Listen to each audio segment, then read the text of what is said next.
ایک حدیث پاک کا مفہوم ہے، اللہ تعالیٰ فرماتا ہے کہ تو فجر کی نماز کے بعد اور عصر کی نماز کے بعد تھوڑی دیر مجھے یاد کر لیا کر، میں درمیانے حصے میں تیری کفالت کروں گا۔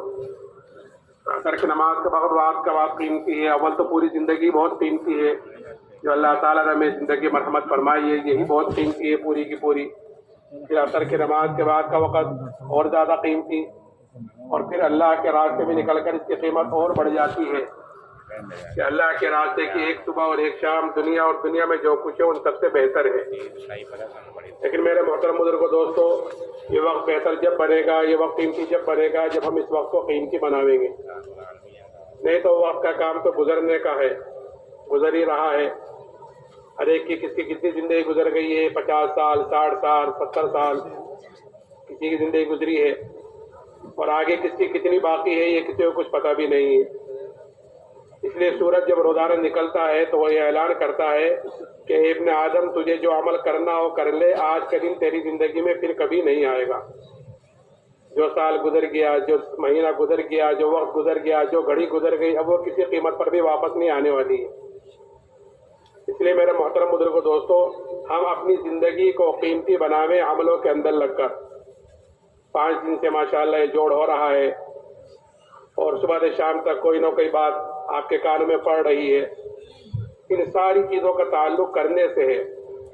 فذکر فإن الذکریٰ تنفع المؤمنین، کہ نبی کو حکم ہے کہ نبی جی آپ ایمان والوں کو نصیحت کرتے رہیے کہ نصیحت کرنا ایمان والوں کو نفع دیتا ہے۔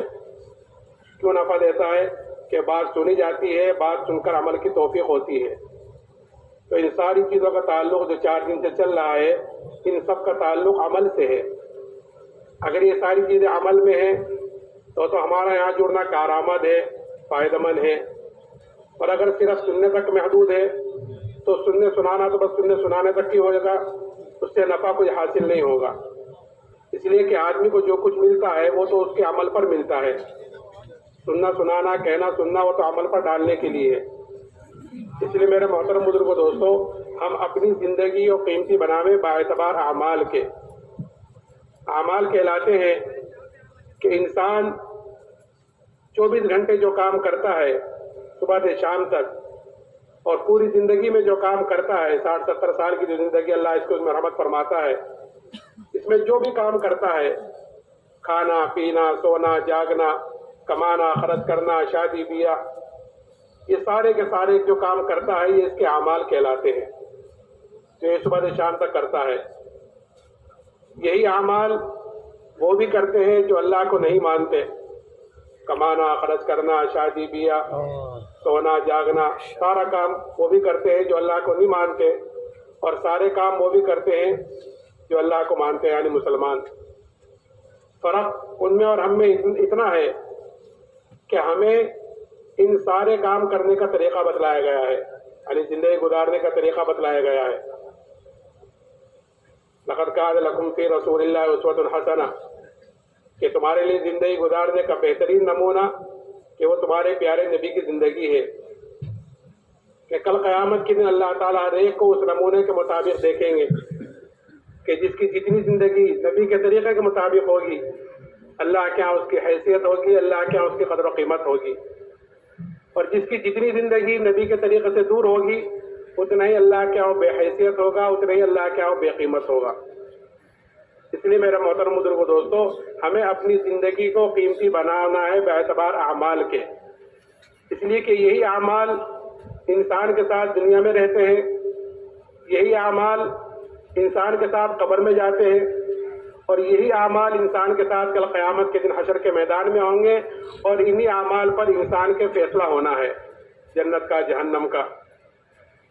عمل سے زندگی بنتی ہے، جنت بھی جہنم بھی، یہ خاکی اپنی فطرت میں نہ نوری ہے نہ ناری ہے، کہ انسان کے بننے بگڑنے کا تعلق اور انسان کی کامیابی اور ناکامی کا تعلق دنیا کی کسی بھی چیز سے نہیں ہے، بلکہ انسان کی کامیابی اور ناکامی کا تعلق وہ انسان کے اعمال سے ہے، بدن سے نکلنے والے اعمال، تو اس سے اس کا تعلق ہے۔ اچھے اعمال ہیں تو پھر اس کی زندگی اچھی گزرے گی، اچھی ہوئے گی، اور آخرت میں اس کے اچھے نتائج آئیں گے، اور اگر خدا نخواستہ برے اعمال ہیں تو پھر اس کی زندگی اس کے اعتبار سے نکلے گی، اور آخرت میں پھر اس کے اعتبار سے اس کے نتائج سامنے آئیں گے۔ اس لیے میرا محترم بزرگوں دوستو، ہمیں اپنی زندگی کو قیمتی بنانا ہے ان سارے کاموں کو کرتے ہوئے، یعنی جو سنا ہے اس پر عمل کرتے ہوئے، اس نیت اور ارادے کے ساتھ یہاں پر بیٹھے کہ اب تک جو کچھ سنا ہے انشاءاللہ عمل کی نیت سے، آئندہ جو کچھ سنیں گے انشاءاللہ عمل کی نیت سے سنیں گے۔ اور نیت ہی کو اللہ تعالیٰ دیکھتا ہے، آدمی کسی چیز کا ارادہ کرے، نیتیں کرے، آدمی نیت کر کر اور ارادہ کر کر اس پر قدم اٹھاتا ہے، پھر چاہے کام پورا نہ ہوا ہو اور پھر اس کی موت آ جائے تو کیونکہ اس کی نیت کرنے کی تھی تو اللہ تعالیٰ اس کو ان لوگوں کے ساتھ اٹھائیں گے جنہوں نے کام کو پورا کیا ہے۔ ایسا ہی جیسا کوئی آدمی حج کو جائے اور احرام باندھے اور احرام باندھ کر حج کے لیے نکل جائے اور راستے میں اس کا انتقال ہو جائے، وہ حج نہ کر سکے، تو کل قیامت کے دن اللہ تعالیٰ اس کو حاجیوں کے ساتھ اٹھائیں گے کیونکہ اس کی نیت حج کرنے کی تھی۔ ایسے لیے میرا محترم بزرگوں دوستو، اب تک جتنی زندگی گزر گئی غفلت میں، لاپرواہی میں، اللہ سے توبہ کرے اور آگے جتنی باقی ہے نیت اور ارادہ کرے کہ انشاءاللہ آگے جتنی باقی ہے وہ اللہ کے احکامات پر اور جناب رسول اللہ صلی اللہ علیہ وسلم کے طریقے پر اپنی زندگی گزاریں گے، اور اس نیت کے ساتھ ہم قدم اٹھائیں گے تو انشاءاللہ اللہ کی ذات سے امید ہے کہ اللہ تعالیٰ ہمیں صحیح لوگوں کے ساتھ ہمارا بھی حشر فرمائے گا۔ میرا محترم بزرگوں دوستو، ہر انسان کے ساتھ دو نسبتیں لگی ہوئی ہیں، دو نسبتیں لگی ہوئی ہیں اور دو بڑی نسبتیں لگی ہوئی ہیں، اور نسبت جتنی بڑی ہوتی ہے، نسبت جتنی اعلیٰ ہوتی ہے، ذمہ داری بھی اتنی ہی بڑی ہوتی ہے۔ جتنی بڑی نسبت اتنی بڑی ذمہ داری۔ ہر انسان کے ساتھ دو بڑی نسبتیں لگی ہوئی ہیں، اور جس نسبت جتنی بڑی اتنی بڑی ذمہ داری بھی۔ مثال کے طور پر دنیاوی اعتبار سے ایک بادشاہ ہے ملک کا، اس کا ایک بیٹا ہے، تو بیٹے کی نسبت بادشاہ کی طرف لگی ہوئی ہے، تو اس کے اوپر جو ذمہ داری آئے گی وہ اتنی بڑی آئے گی کہ ملک کے اعتبار سے آئے گی، کیونکہ شہزادہ ہے، نسبت بڑی لگی ہوئی ہے۔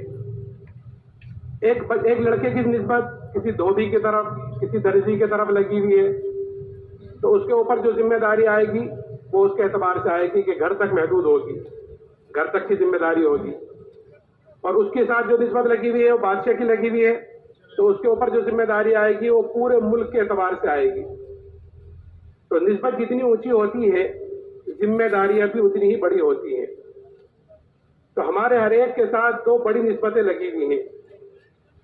ایک نسبت کہ ہر انسان سب سے پہلے اللہ کا بندہ ہے، ہر انسان کے ساتھ نسبت لگی ہوئی ہے کہ ہر انسان عبداللہ عبد الرحمن ہے، اللہ کا بندہ ہے۔ تو اللہ کا بندہ ہونے کے ناطے ہر انسان کی سب سے پہلی ذمہ داری یہ ہے کہ یہ انسان بندہ بن کر اور دیندار بن کر زندگی گزارے، اپنی ذات کے اعتبار سے، اپنی ذات کے اعتبار سے دیندار بن کر زندگی گزارے اور سچا بندہ بن کر زندگی گزارے۔ دوسری نسبت کہ ہر انسان کہ جناب رسول اللہ صلی اللہ علیہ وسلم کا امتی ہے، تو اس کے ناطے ہر انسان کے اوپر جو دوسری ذمہ داری ہے کہ وہ یہ ہے کہ جو کچھ اپنے پاس ہے اس کو دوسروں تک پہنچاوے۔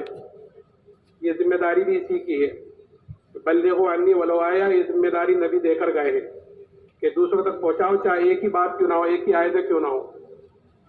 اگر کوئی ان دونوں ذمہ داریوں کو پورا کر رہا ہے تو اللہ کیا اس کا مقام ہے اور اس کی حیثیت ہے، اور اگر کوئی ان دونوں ذمہ داریوں کو پورا نہیں کرتا تو اتنا ہی اللہ کیا ہو بے قیمت ہے اور اتنا ہی اللہ کیا ہو بے حیثیت ہے۔ اور اگر کوئی ان دونوں ذمہ داریوں میں سے ایک ذمہ داری کو پورا کرے اور ایک ذمہ داری کو پورا نہ کرے تو ایک کا پورا کرنا اور ایک کا پورا نہ کرنا یہ بھی پوری ذمہ داری کا پورا نہ کرنا ہونا ہے، اس لیے یہ بھی پکڑ کا ذریعہ بنے گی کہ اپنی ذات سے تو دیندار ہے، نماز بھی پڑھ رہا ہے، روزہ بھی رکھ رہا ہے، سارے کام کر رہا ہے، لیکن دوسروں کی فکر نہیں کر رہا ہے۔ ایک ذمہ داری تو پوری کر رہا ہے لیکن ایک ذمہ داری کا پورا کرنا یہ پکڑ کا ذریعہ بنے گی۔ ایک مرتبہ اللہ تعالیٰ نے حضرت جبرائیل سے کہا کہ جبرائیل فلاں بستی پر جاؤ اور اس بستی کو اوپر تک اٹھاؤ اور اوپر تک اٹھا کر اس کو واپس دے کر مار دو نیچے۔ تو حضرت جبرائیل نے عرض کیا کہ اے اللہ، اس میں تو ایک فلاں بندہ ہے جو تیری عبادت کرتا ہے، تیری نافرمانی نہیں کرتا، ہر وقت تیری عبادت میں لگا رہتا ہے، تو اللہ نے فرمایا کہ اس کے سمیت اس بستی کو اٹھاؤ اور اس کے سمیت پٹک دو۔ کیوں؟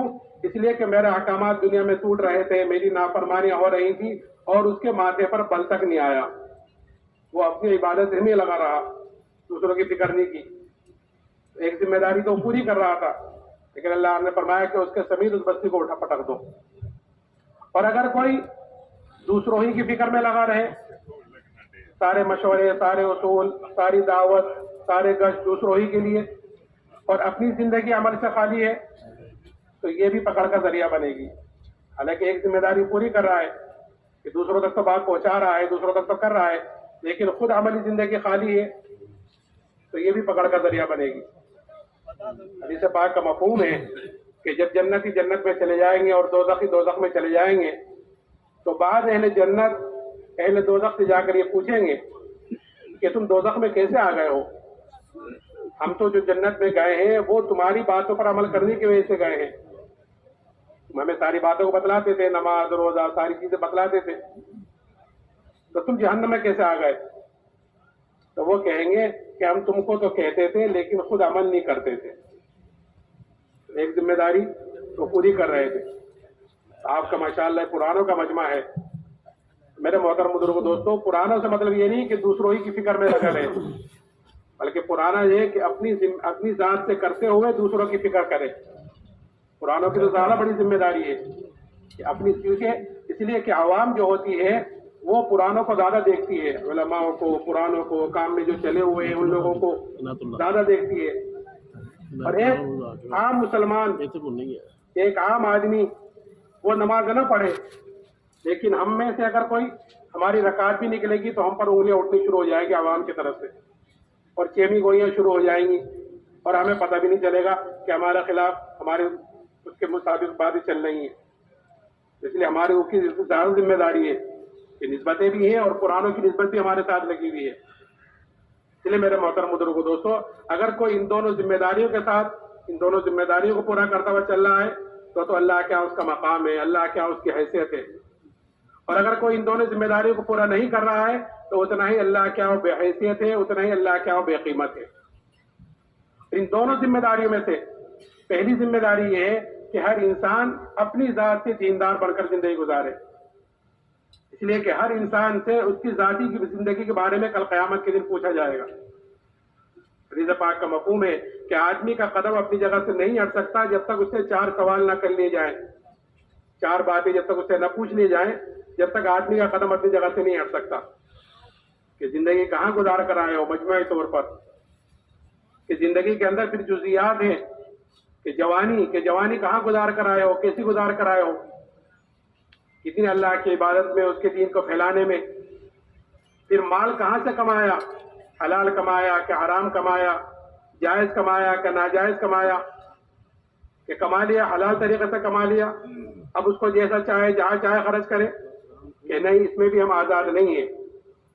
زندگی کے کسی شعبے میں بھی، زندگی کسی شعبے کے گزارنے میں کہ ہم آزاد نہیں ہیں، اس لیے کہ دنیا آزادی کی جگہ نہیں ہے، اس لیے کہ دنیا کو فرمایا الدنیا سجن المؤمن و جنت الکافر، کہ دنیا جو ہے وہ مومن کا جیل خانہ ہے اور کافروں کی جنت ہے۔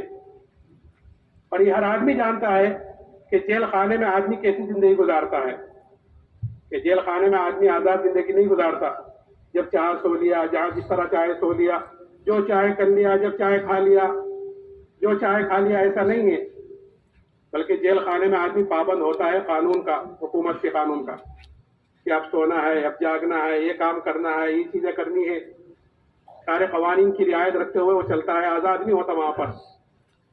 ایسے ہی دنیا کے ایمان والوں کا جیل خانہ بتلایا گیا ہے، اس لیے یہاں پر بھی دوستو بزرگوں ہم زندگی گزارنے میں آزاد نہیں ہیں، بلکہ ہم پابند ہیں کہ جناب رسول اللہ صلی اللہ علیہ وسلم کے طریقے کے ہم اس کے پابند ہیں۔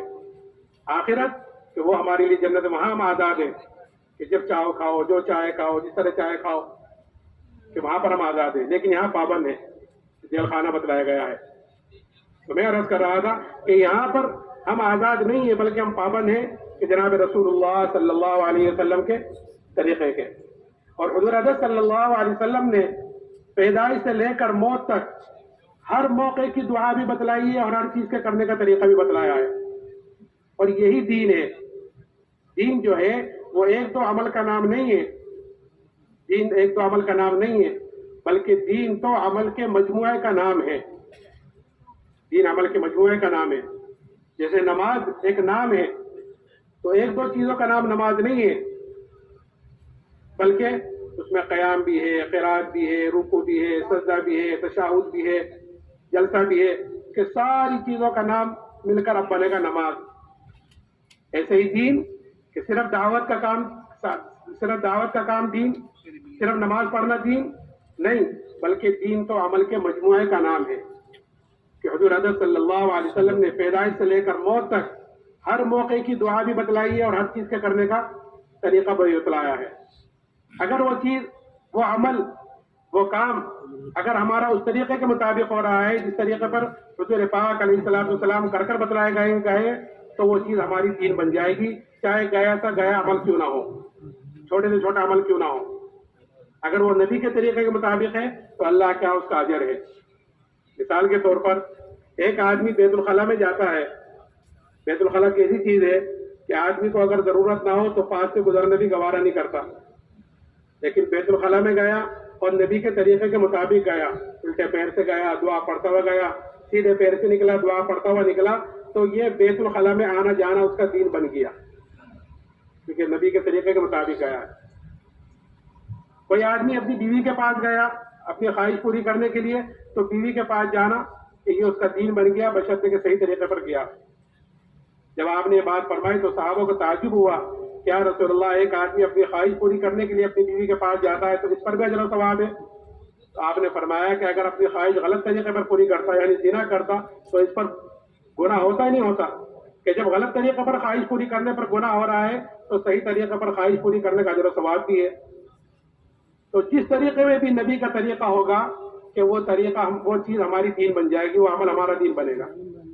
اور جس عمل میں بھی نبی کا طریقہ نہیں ہوگا، جس کام میں بھی نبی کا طریقہ نہیں ہوگا، کہ وہ چاہے اونچے سے اونچا عمل ہو، اونچے سے اونچا کام ہو، کہ اگر نبی کے طریقے سے ہٹا ہوا ہوگا تو پھر وہ عمل بھی ہمارا دین نہیں بنے گا، وہ عمل ہمارا دین نہیں بنے گا. جیسے نماز اتنا اونچا عمل ہے کہ آدمی سجدے میں اللہ کے سب سے زیادہ قریب ہوتا ہے، سجدے میں نماز کی حالت میں. سارے احکامات اللہ تعالیٰ نے دنیا میں حضرت جبرائیل علیہ السلام کے ذریعے اتارے، لیکن جب نماز کو دینے کا ارادہ فرمایا تو اللہ نے اپنے پاس بلا کر نماز دی.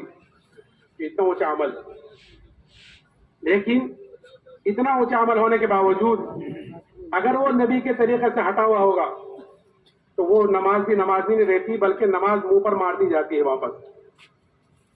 حدیث پاک کا مفہوم ہے کہ وہ نماز جس کا وضو، رکوع، سجدہ اچھی طرح نہ کیا گیا ہو. اچھی طرح نہ کیا گیا کیا مطلب؟ یعنی نبی کے طریقے کے مطابق نہ ہو. نبی نے فرمایا کہ صلو کما رأیتمونی اصلی، کہ نماز ایسے پڑھو جیسے نماز مجھے پڑھتا دیکھ رہے ہو. آپ نے ایک صحابی کو 3 دفعہ واپس فرمایا کہ جاؤ نماز پڑھو، تم نے نماز نہیں پڑھی، یعنی جس طریقے پر میں نے کہا ہے اس طریقے پر نہیں پڑھی. حدیث پاک کا مفہوم ہے کہ وہ نماز جس کا وضو، رکوع، سجدہ اچھی طرح نہ کیا گیا ہو تو وہ نماز پرانے کپڑے کی طرح لپیٹ کر نمازی کے منہ پر واپس مار دی جاتی ہے. اور پھر اتنا ہی نہیں، وہ نماز بددعا دیتی ہوئی جاتی ہے کہ جیسا تو نے مجھے ضائع اور برباد کیا، اللہ تجھے بھی ایسا ضائع اور برباد کرے. یہ کیوں؟ کیونکہ نماز نبی کے طریقے سے ہٹی ہوئی تھی. اور نبی کے طریقے کے مطابق جیسے میں نے کہا کہ وہ چھوٹے سے چھوٹا عمل ہے تو وہ بھی دین ہے، اور طریقے سے ہٹ کر نماز جیسا اہم عبادت کہ وہ بھی بے دینی کا سبب بن رہی ہے.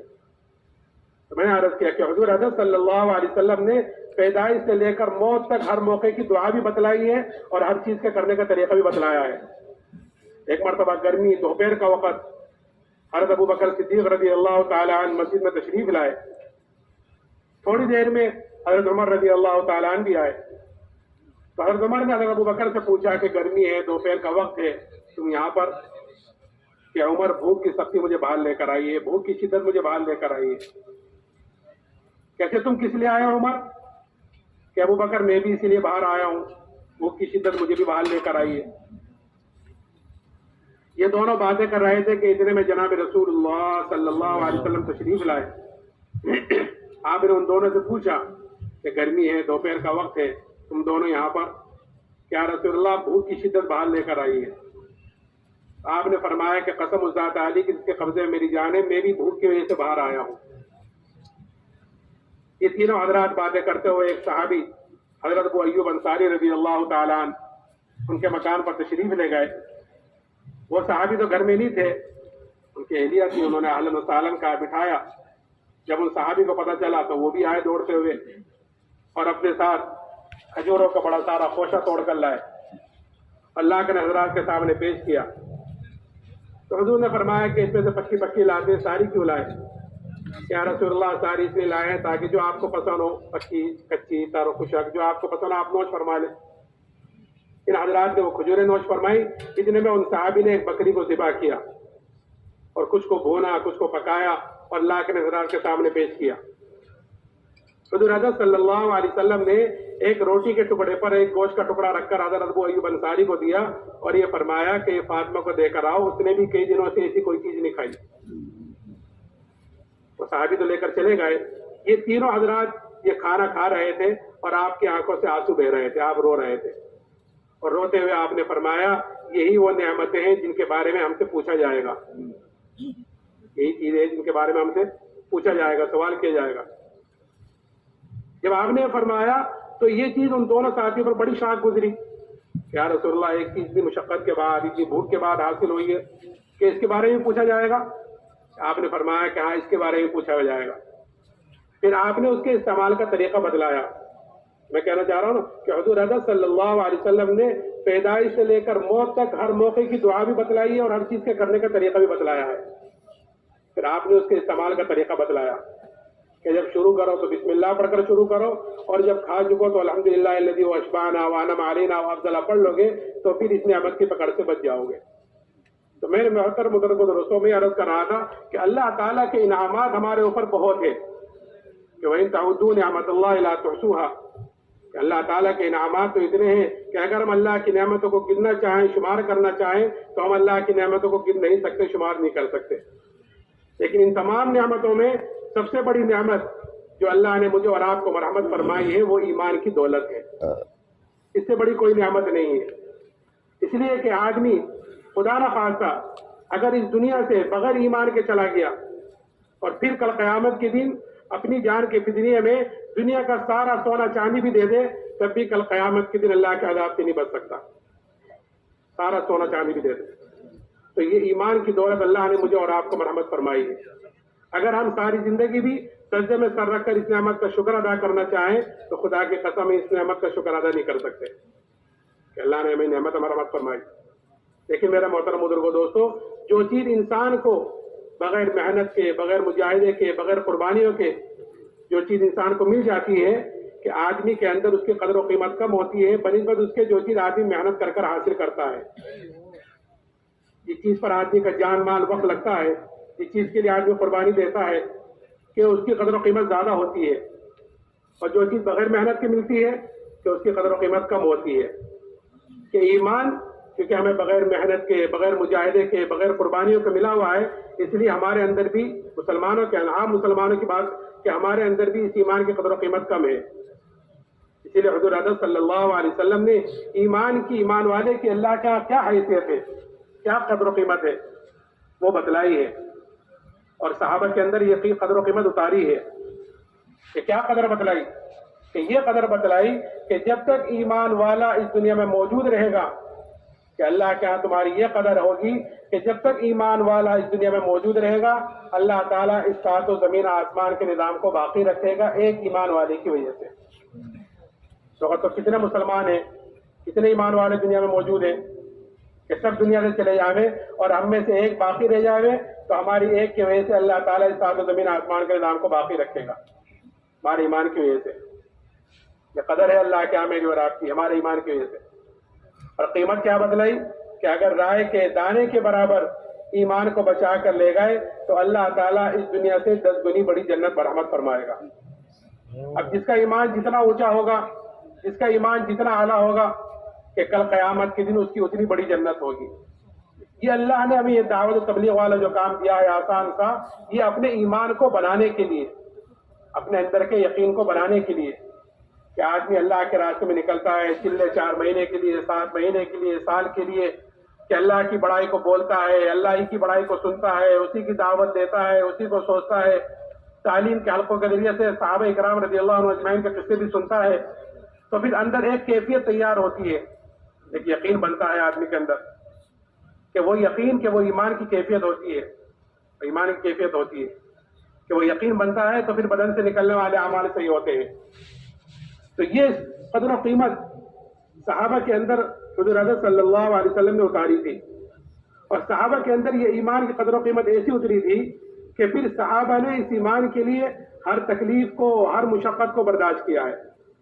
اس لیے کہ آدمی کے اندر جب کسی چیز کی قدر و قیمت اتر جاتی ہے، کسی بھی چیز کی، چاہے وہ دینی اعتبار سے ہو، چاہے وہ دنیاوی اعتبار سے ہو، اگر جس چیز کی قدر و قیمت اتر جاتی ہے تو آدمی اس کے لیے اپنی ساری چیز جھونک دیتا ہے، اپنی جان، اپنا مال کہ اس کے پیچھے لگا دیتا ہے جس چیز کی قدر و قیمت آدمی کے اندر اتر جاتی ہے۔ کہ صحابہ کے اندر کیونکہ یہ ایمان کی قدر و قیمت اتری ہوئی تھی، اس لیے صحابہ نے اس ایمان کے لیے کہ ہر تکلیف کو، ہر مشقت کو برداشت کیا ہے۔ ہم تعلیم کے حلقوں کے ذریعے ان قصوں کو سنتے رہتے ہیں، لیکن میرا محترم بزرگو دوستو، جیسے میں نے کہا تھا کہ آدمی کو جو کچھ ملے گا وہ تو عمل پر ملے گا، تو ان قصوں سے ہم سنتے رہتے ہیں، لیکن سننے سنانے سے صرف سننا سنانا مقصد نہیں ہے، بلکہ سننے سنانے کا مقصد یہ ہے کہ ہم ان قصوں سے اثر لینے والے بنے، اور اثر لے کر ان کے مطابق اپنی زندگی کو ڈھالنے والے بنے، یعنی ان کے مطابق عمل کرنے والے بنے۔ کہ کیسا صحابہ کا ایمان تھا۔ ایک صحابی حضرت خباب بن عرد رضی اللہ تعالیٰ عنہ، ان سے حضرت عمر رضی اللہ تعالیٰ نے پوچھا کہ خباب، ان تکالیف کی تفصیل بتلاؤ جو ایمان کی وجہ سے تم پر آئی ہیں، جو حالات، جو مصیبت ایمان کی وجہ سے تم پر آئے ہیں، کہ ان کی تفصیل تو بتلاؤ۔ تو حضرت خباب نے کہا، امیر المومنین آپ ذرا میری کمر دیکھیں۔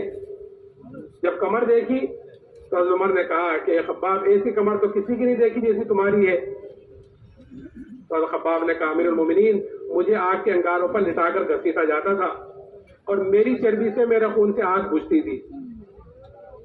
کی وجہ سے، ایمان کی وجہ سے، کہ ایک عورت کے غلام تھے، جب اس کو یہ پتا چلا کہ جناب رسول اللہ صلی اللہ علیہ وسلم سے ملتے ہیں تو تریے کو گرم کر کر اس سے ان کے بدن کو داغ دیتی تھی سزا کے طور پر، یہ تو ایمان سے پھر جائیں، نہیں تو ان تکلیفوں کو برداشت کرتے رہے۔ لیکن جیسے میں نے کہا کہ جس چیز کی قدر و قیمت آدمی کے اندر اتر جاتی ہے، آدمی اس کے لیے اپنی ساری چیز لگا دیتا ہے، اور ہر تکلیف اور مصیبت کو اس کے لیے برداشت کرتا ہے۔ تو صحابہ نے ہر تکلیف اور مصیبت کو برداشت کی، کیوں؟ کیونکہ ایمان کی قدر و قیمت اندر اتر گئی تھی۔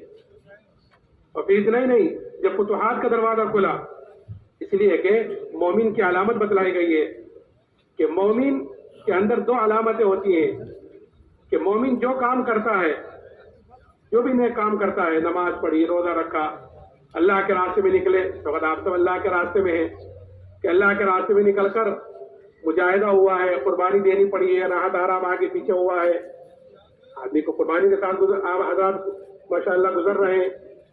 تو جو مومن جو بھی کام کرتا ہے نیک عمل، کہ اس کا بدلہ وہ دنیا میں نہیں چاہتا، بلکہ اس کا بدلہ وہ آخرت میں چاہتا ہے، اس لیے کہ یہاں پتہ ہے اس کو یہاں جو ملے گا دنیا میں وہ وقتی بھی ملے گا اور تھوڑا بھی ملے گا، کہ آخرت کے اعتبار سے تھوڑا اور وقتی کے موت تک، اور آخرت میں جو ملے گا کہ وہ ہمیشہ کے لیے ملے گا اور دنیا سے بہت زیادہ ملے گا۔ اسی لیے مومن اپنے نیک عمل کا بدلہ دنیا میں نہیں چاہتا، اور مومن جو کام کرتا ہے، جو بھی نیک عمل کرتا ہے، کہ وہ اپنے اللہ کو راضی کرنے کے لیے، کوئی دیکھ رہا ہے نہیں دیکھ رہا ہے، کوئی خوش ہے نہ خوش ہے، کہ اس کی پرواہ نہیں ہے، کہ میرا اللہ مجھ سے راضی ہو جاوے، اس کی فکر میں لگا رہتا ہے۔ اور یہی تعلیم دی گئی ہے حضور اکرم صلی اللہ علیہ وسلم کی طرف سے۔ آپ نے فرمایا ایک مرتبہ ایک صحابی حضرت ابو ذر رضی اللہ تعالیٰ عنہ سے کہ اے ابو ذر، اللہ کے معاملے میں کسی ملامت کرنے والے کی ملامت کی پرواہ نہ کرنا، اللہ کے معاملے میں کسی ملامت کرنے والے کی ملامت کی پرواہ نہ کرنا، ہمارا ہر عمل اللہ کے لیے ہو، اللہ کو دکھلانے کے لیے ہو، کہ کوئی کچھ بھی کہہ رہا ہے کہ نہیں مجھے اللہ کو دکھلانا ہے، اس سے بدلہ لینا ہے اللہ سے، کہ اللہ کے معاملے میں کسی ملامت کرنے والے کی ملامت کی پرواہ نہ کرنا۔ اور حضور اکرم صلی اللہ علیہ وسلم نے جیسے میں نے کہا پیدائش سے لے کر موت تک ہر موقع کی دعا اور طریقہ بتلایا ہے۔ زندگی کے کسی شعبے میں بھی کہیں انگلی رکھنے کی بھی جگہ نہیں ہے کہ یہاں پر طریقہ مجھے معلوم نہیں ہے. معلوم نہیں ہے تو علماء سے پوچھو. معلوم نہیں ہے تو فصل اہل ذکر ان کنتم لا تعلمون. اگر تمہیں معلوم نہیں ہے تو پھر علماء سے پوچھو, وہ تمہاری صحیح رہبری کریں گے, صحیح چیز بتلائیں گے, صحیح طریقہ بتلائیں گے. تو پوچھنے کا حکم بھی کیا گیا ہے. تو زندگی کسی شعبے میں یہ من نہیں ہے کہ یہاں پر طریقہ نہیں ہے, آپ کو نہیں معلوم تو پوچھنا پڑے گا. یہ فرمایا کہ اے بزر, اللہ کے معاملے میں کسی ملامت کرنے والے کی ملامت کی پرواہ نہ کرنا. اور اللہ نے کیا فرمایا کہ ما آتاکم الرسول فخذوہ وما نہاکم عنہ فانتہوا, کہ جو کچھ تمہیں تمہارا نبی دے, جو کچھ تمہیں تمہارا نبی دے تو اس کو لے لو, اور جس چیز سے روکے اس سے رک جاؤ. یہ فرمایا کہ جو کچھ تمہیں تمہارا نبی دے اس کو لے لو, اور جس چیز سے روکے اس سے رک جاؤ. اس لیے ہمیں بھی اللہ کے معاملے میں جب اللہ نے فرمایا کہ جو کچھ تمہیں تمہارا نبی دے, تو نبی کے طریقے کے مطابق کوئی کچھ بھی کہے کہ ہمیں نبی کا طریقہ نہیں چھوڑنا ہے. اپنی شادی بیاہ میں, اپنے رہن سہن میں, اپنے کھانے پینے میں, اپنے کمانے میں, اپنے خرچ کرنے میں, کہ ہمیں نبی نے طریقہ بتلایا کہ اس طریقے کے مطابق نہیں گزارے. اور وہی پوچھا بھی جائے گا. ایک مرتبہ حضرت جی مولانا انعام حضرت صاحب رحمۃ اللہ علیہ انگلینڈ تشریف لے گئے, تو لندن کے ایئرپورٹ پر جماعت سے نماز پڑھنے لگے. تو وہاں کے لوگ آئے کہ حضرت آپ یہاں جماعت سے نماز نہ پڑھیں, یہاں کے لوگ ذرا اس کو اچھا نہیں سمجھتے, یہاں کے لوگ ذرا کچھ کہیں گے. تو حضرت نے فرمایا کہ اگر پڑھیں گے تو لوگ کیا کہیں گے, اگر پڑھیں گے تو لوگ کیا کہیں گے, اور اگر جماعت سے نماز نہ پڑھی تو اللہ کیا کہے گا. اللہ کو بھی تو بتلانا, اللہ کو بھی منہ دکھلانا ہے, جواب تو وہی دینا ہے. تو اللہ کے معاملے میں کہ کسی ملامت کرنے والے کی ملامت کی پرواہ نہیں کرنا. میں عرض کر رہا تھا کہ مومن کے اندر یہ دو علامتیں بتلائی گئی ہیں کہ مومن جو کام کرتا ہے اس کا بدلہ وہ دنیا میں نہیں چاہتا, اور مومن جو کام کرتا ہے کہ وہ اپنے اللہ کو راضی کرنے کے لیے کرتا ہے. اس لیے جب فتوحات کا دروازہ کھلا صحابہ کرام رضی اللہ عنہ اجمعین کے زمانے میں, تو صحابہ کرام اس پر رویا کرتے تھے کہ کہیں ہماری تکلیفوں کا, ہماری مشقتوں کا بدلہ کہیں ہمیں دنیا میں ہی تو نہیں مل رہا ہے. کیونکہ تو صحابہ نے اپنے ایمان کو, اپنے دین کو آخرت کے لیے بنایا تھا کہ آخرت, ہر عمل کا بدلہ ہمیں آخرت میں چاہیے. تو جو ایمان اللہ نے صحابہ کو مرحمت فرمایا تھا, میرے محترم بزرگوں دوستوں, وہی ایمان اللہ نے مجھے اور آپ کو بھی مرحمت فرمایا ہے. فرق اتنا ہے کہ صحابہ نے اپنے ایمان کو محنت سے, قربانیوں سے, مجاہدوں سے بنایا تھا, اس لیے وہ ایمان کے اعتبار سے اعلیٰ درجوں پر پہنچ گئے. اور ہم نے کیونکہ اس محنت کو چھوڑ دیا ہے, اس لیے ہم ایمان کے اعتبار سے نیچے کمزور درجے پر آ گئے ہیں. تو اس کے لیے تکلیفیں اور مشقتیں برداشت کرنا, یہ صحابہ کرام ہم اسی لیے تعلیم کے حلقوں کے ذریعے سے سنتے ہیں کہ صحابہ نے کیسی تکلیفیں برداشت کی اور کیسی کیسی قربانیاں دی ہیں. کہ قربانی بھی دینی پڑتی ہے, کہ قربانی دینی ہے کہ ایمان کے ایک طرف ایمان ہے اور ایک طرف مال آیا ہے, ایک طرف ایمان ہے, ایک طرف حکومت آئی ہے, تو اس پر بھی قربانی دی ہے. ایک صحابی حضرت اللہ ابن حذافہ رضی اللہ تعالیٰ عنہ, ان کو روم کی فوج نے قید کیا اور قید کر ان کو بادشاہ کے سامنے لے کر آئے. بادشاہ نے ان کے اوپر نصرانیت کو پیش کیا کہ تم نصرانی ہو جاؤ تو میں آدھی بادشاہ تمہیں دینے کو تیار ہوں. اب یہ صحابی نے سوچا ہوگا کہ یہ بادشاہ مجھے کامل ایمان چھوڑنے پر آدھی بادشاہ دینے کو تیار ہے, اور مجھ سے میرے نبی نے کیا کہا کہ اگر رائے کے دانے کے برابر بھی ایمان کو بچا کر لے گا اس دنیا سے, تو اللہ تعالیٰ اس دنیا سے 10 گنی بڑی جنت مرحمت فرمائے گا. یہ کہیں دور دور تک بھی مقابلہ نہیں ہے کہ کہا رائے کے دانے کے برابر ایمان کو بچا کر لے جانے پر 10 گنی بڑی جنت, اور کہا کامل ایمان چھوڑنے پر آدھی بادشاہ. تو ایک طرف بادشاہت آ رہی ہے, ایک طرف ایمان ہے, یہ قربان کیا ہے ایمان کے مقابلے میں جو کچھ آیا کہ اس کو قربان کیا ہے صحابہ نے. کہ اسی وقت جواب دیا کہ آدھی بادشاہت نہیں, اگر پوری بادشاہت ہے, اور پوری بھی نہیں, عرب کی جتنی بادشاہت ہیں سب کی سب دے, تب بھی میں پلک جھپکنے کے برابر ایمان کو چھوڑنے کو تیار نہیں. پلک جھپکنے کے برابر ایمان کو چھوڑنے کو تیار نہیں. اور پھر اتنا ہی نہیں کہ اچھا جی نہیں مانتے تو چلے جاؤ اپنے گھر, کہ نہیں دوسری چیز دھمکی تو کیا, اصل تو میرا محترم بزرگوں دوستو حالات اور آزمائشیں آتی ہیں اللہ کی طرف سے, اور یہ دیکھنے کے لیے آتی ہے کہ یہ اپنے ایمان میں کتنا مضبوط ہے. امتحانات ہوتے ہیں نا کالجوں میں, مدرسوں میں, اسکولوں میں, کہ خالی ہم یوں کہہ رہے ہیں کہ ہم یہاں مولوی ہیں, یہ ڈاکٹر ہیں, یہ وکیل ہے, کہ نہیں ڈگری دیکھتے ہیں کہ امتحان ہوا ہی نہیں ہوا ہے، اس کا امتحان ہوتا ہے، پھر امتحان میں پاس ہوتا ہے تو ڈگری ملتی ہے، اور ناپاس ہوتا ہے تو پھر اس کے اعتبار سے کام ہوتا ہے۔ تو ایسے ہی اللہ تعالیٰ کی طرف سے بھی آزمائش ہوتی ہے، امتحانات ہوتے ہیں۔ الف لام میم حسب الناس ان یترکوا ان یقولوا آمنا وهم لا یفتنون۔ قرآن کہتا ہے کیا تم یہ گمان کرتے ہو کہ تم یہ کہہ دو کہ ہم تو ایمان والے ہیں، مسلمان ہیں، تو تم آزمائی نہیں جاؤ گے؟ نہیں، آزمائش ہوتی ہے، اور آزمائش دو طریقے سے ہوتی ہے۔ ایک تو اللہ تعالیٰ نعمتیں دے کر آزماتا ہے کہ دیکھو نعمتوں میں مجھے یاد رکھتا ہے، یہ مجھے بھول جاتا ہے۔ جو آدمی نعمتوں میں اللہ کو یاد رکھتا ہے، پھر اس پر کوئی مصیبت آتی ہے اور اللہ کو پکارتا ہے، تو فرشتے کہتے ہیں مانوس آواز ہے، پہلے بھی آتی تھی، اور اللہ سے سفارش کرتے ہیں۔ اور اگر کوئی آدمی نعمتوں میں اللہ کو یاد نہیں رکھتا، اللہ کو بھول جاتا ہے، اور پھر کوئی مصیبت آتی ہے اور اللہ کو پکارتا ہے، تو فرشتے کہتے ہیں غیر مانوس آواز ہے، پہلے نہیں آتی تھی، تو وہ سفارش بھی نہیں کرتے۔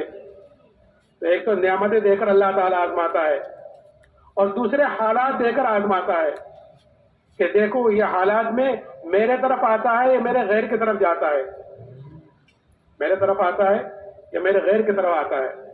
اگر ہم غور کریں تو یہ جو حالات اس وقت آ رہے ہیں، یہ بھی اللہ کی نعمتوں میں سے ایک نعمت ہے، اللہ کی نعمتوں میں سے ایک نعمت ہے، تاکہ مسلمانوں کا رجوع اللہ کی طرف ہو جائے۔ قرآن کہتا ہے وَلَنُذِيقَنَّهُم مِّنَ الْعَذَابِ الْأَدْنَىٰ دُونَ الْعَذَابِ الْأَكْبَرِ لَعَلَّهُمْ يَرْجِعُونَ، کہ ہم چھوٹے چھوٹے عذاب، چھوٹی چھوٹی آزمائش، چھوٹی چھوٹی مصیبتیں، عذاب کہ ہم لاتے ہیں بڑے عذاب سے پہلے، وہ آخرت کا ہے، اللہ حفاظت فرمائے۔ کیوں؟ لعلہم یرجعون، تاکہ ہمارے طرف رجوع کرنے والے بنے۔ تو یہ ہم غور کریں تو یہ آزمائشیں اور یہ حالات کہ یہ بھی اللہ کی طرف سے، یہ بھی اللہ کی طرف سے ایک نعمت ہے کہ بڑے عذاب سے پہلے ایسے ہی چھوٹے چھوٹے لاتے ہیں تاکہ ہم اللہ کی طرف توبہ استغفار کرنے والے بنے۔ اللہ تعالیٰ آزماتا ہے کہ دیکھو ان حالات میں یہ میرے طرف آتا ہے، میرے گھر کی طرف جاتا ہے۔ تو جو ایمان والا ہوتا ہے وہ حالات کا، ان حالات کا مقابلہ حالات سے نہیں کرتا، اس لیے کہ جو حالات کا مقابلہ حالات سے کرتے ہیں تو وہ حالات بجائے ختم ہونے کے اور بڑھتے رہتے ہیں۔ اس لیے کہ حالات کا تعلق دنیا کی کسی چیز سے نہیں ہے، کسی بھی چیز سے حالات کا تعلق نہیں ہے، جتنی چیزیں ہیں۔ اسی لیے آپ دیکھو گے اس وقت دنیا میں جتنے اسباب ہر لائن میں، ہر چیز میں اس وقت موجود ہے، راحت آرام کے اعتبار سے لے لیں، تجارت کے اعتبار سے لے لیں، سفر کے اعتبار سے لے لیں، ڈاکٹر کے اعتبار سے لے لیں، اس وقت جتنے اسباب موجود ہیں اس سے پہلے کبھی اتنے اسباب موجود دنیا میں نہیں ہوئے۔ لیکن اس وقت جتنی امت پریشان ہے اور اس وقت جتنے حالات دنیا میں موجود ہیں کہ اس سے پہلے بھی اتنے حالات کبھی نہیں ہوئے، حالانکہ اس وقت اسباب بھی کم تھے اور اس وقت اسباب بھی زیادہ ہیں، لیکن اس وقت جتنے حالات اس وقت ہیں کہ اس سے پہلے بھی کبھی نہیں ہوئے۔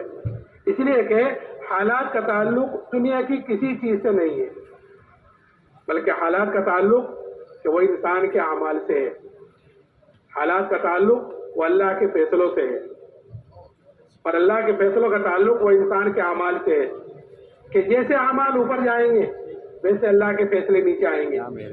اگر ہمارے اعمال اوپر ایسے جا رہے ہیں جو اللہ کو خوش کرنے والے ہیں، اس کو راضی کرنے والے ہیں، تو اوپر سے جو فیصلے آئیں گے وہ بھی ایسے آئیں گے جو ہمیں خوش کریں گے۔ اور اگر خدا نہ خواستہ ہمارے اعمال اوپر ایسے جا رہے ہیں جو اللہ کو ناخوش کرنے والے ہیں، اس کو ناراض کرنے والے ہیں، تو اوپر سے جو فیصلے آئیں گے وہ بھی ایسے آئیں گے جو ہمیں ناگوار گزریں گے۔ یہ اس وقت چل رہا ہے۔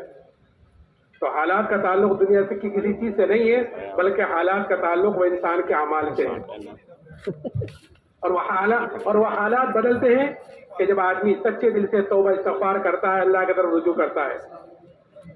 ایک مرتبہ حضرت عمر رضی اللہ تعالیٰ عنہ کے زمانے میں قحط سالی پڑی، قحط ہوا، اور ایسا قحط پڑا کہ جانور تک ہلاک ہونے شروع ہو گئے۔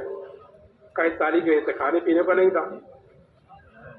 ایک صحابی نے بکری ذبح کی تو اس بکری کے اندر سے نہ خون نکلا نہ گوشت نکلا، خالی ہڈیاں نکلی۔ وہ صحابی روتے ہوئے سو گئے تو خواب میں زیارت کی جناب رسول اللہ صلی اللہ علیہ وسلم کی۔ آپ نے فرمایا کہ عمر سے میرا سلام کہنا اور یہ کہنا کہ تو بڑا عقل مند تھا، تجھے کیا ہوا؟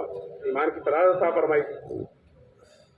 وہ صحابی اٹھ کر حضرت عمر کی خدمت میں گئے اور جا کر اپنے پورے خواب کا تذکرہ کیا۔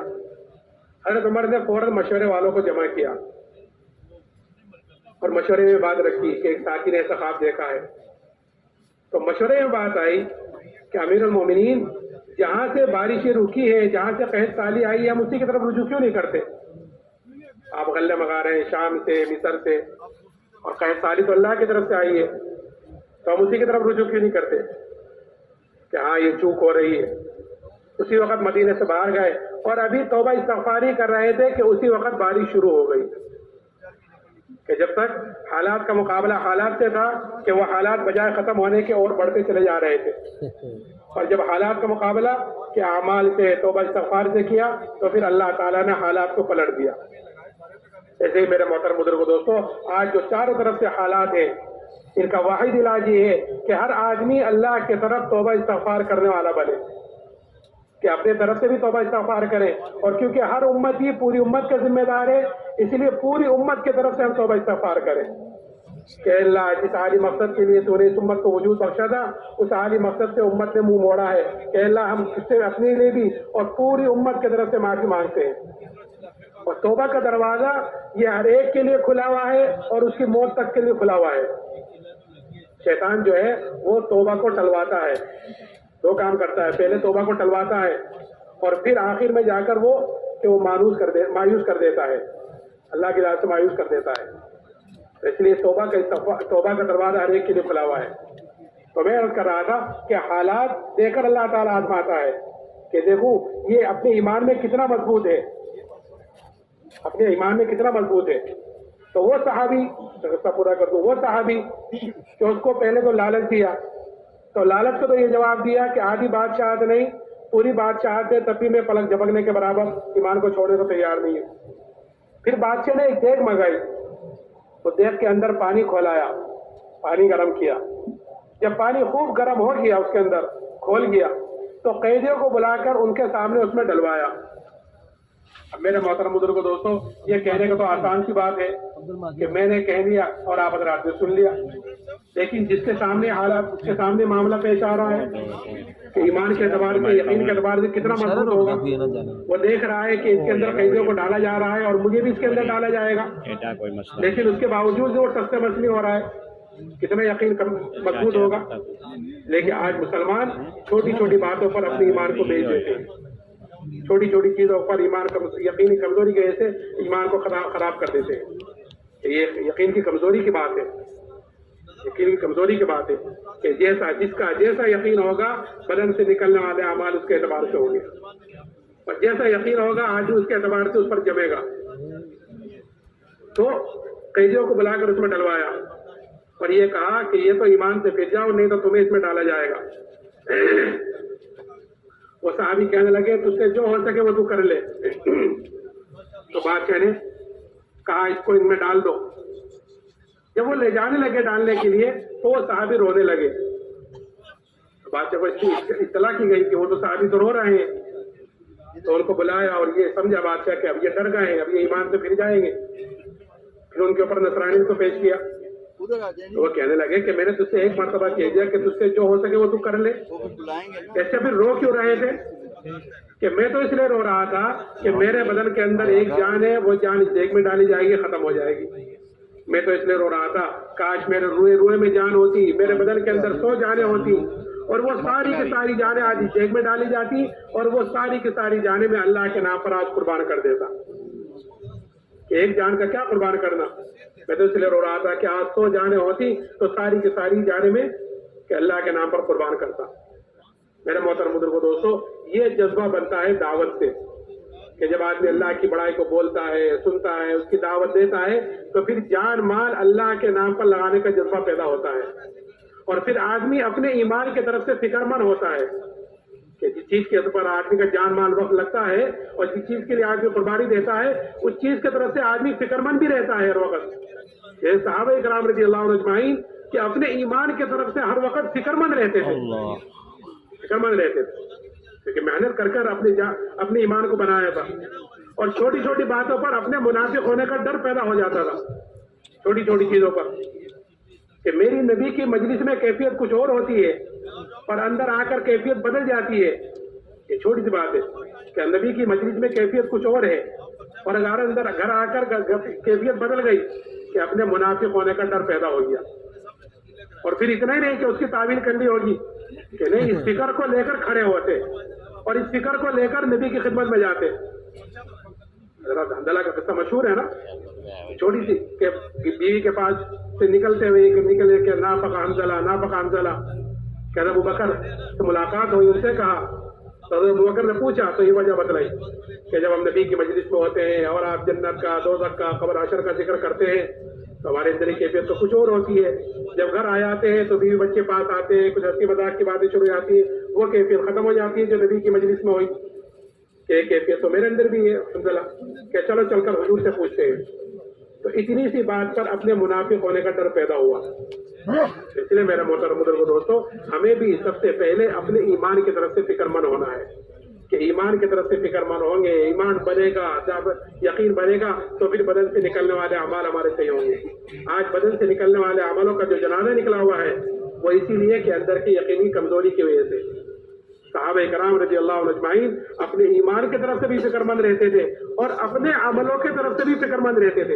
اس لیے کامیابی کے لیے یہ دو چیزیں ضامن ہیں، یہ دو چیزیں ضروری ہیں کہ ایمان اور اعمال صالحہ. کہ ایمان کے بغیر تو کوئی عمل قابل قبول ہے ہی نہیں. ایمان ہے لیکن اعمال صالحہ نہیں ہے تو کل قیامت کی اس کی سزا بھگتنی پڑے گی. اور اگر اللہ معاف کر دے تو پھر تو غفور الرحیم ہے، اس کو کون پوچھنے والا ہے. تو اس لیے صحابہ ایمان کے ساتھ ساتھ اپنے عملوں کی طرف سے بھی فکر مند رہتے تھے.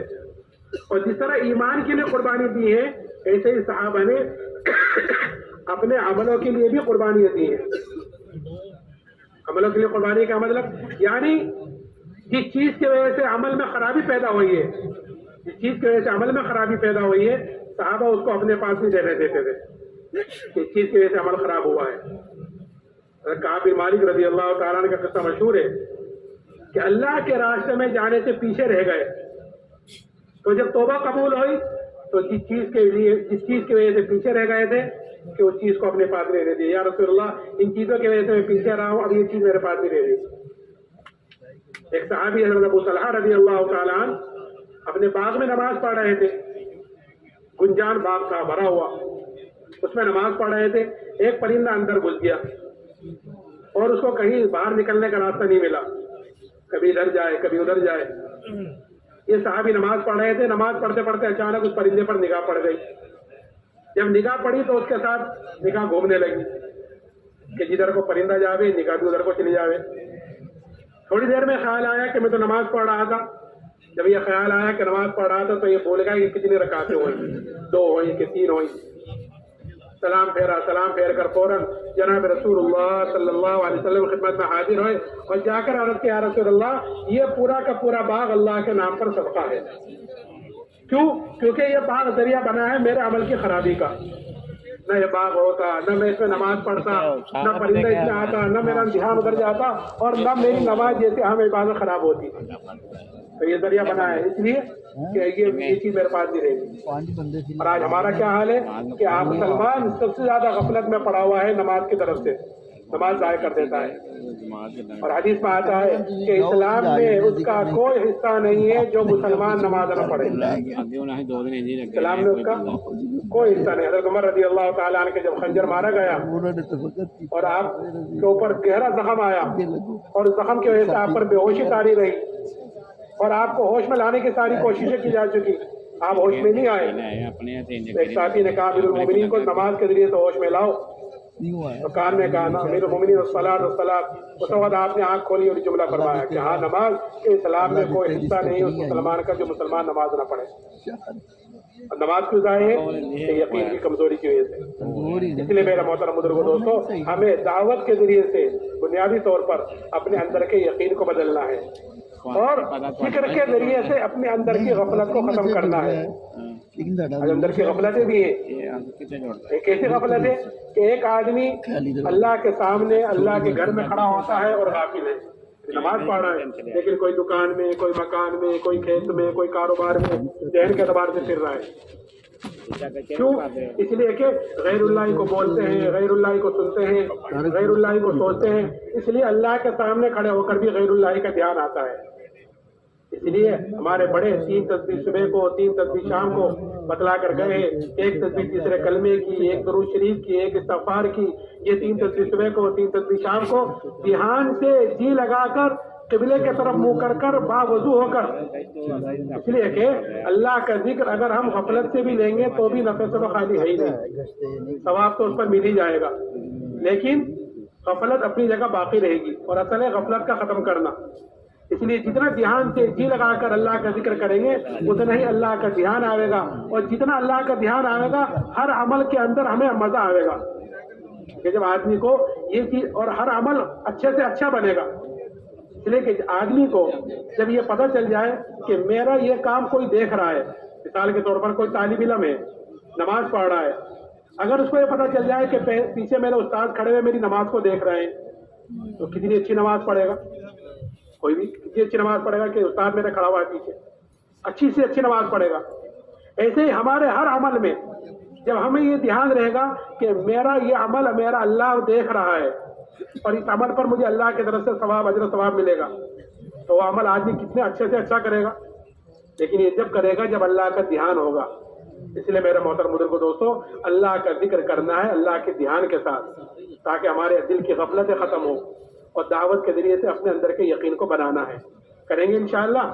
تھوڑا سا وقت باقی رہے گی، آج جن بھائیوں کو ضرورت ہو وہ اپنی ضرورت سے فارغ ہو جائیں، اور جن بھائیوں کو ضرورت نہ ہو وہ اپنی قیمتی ترجیح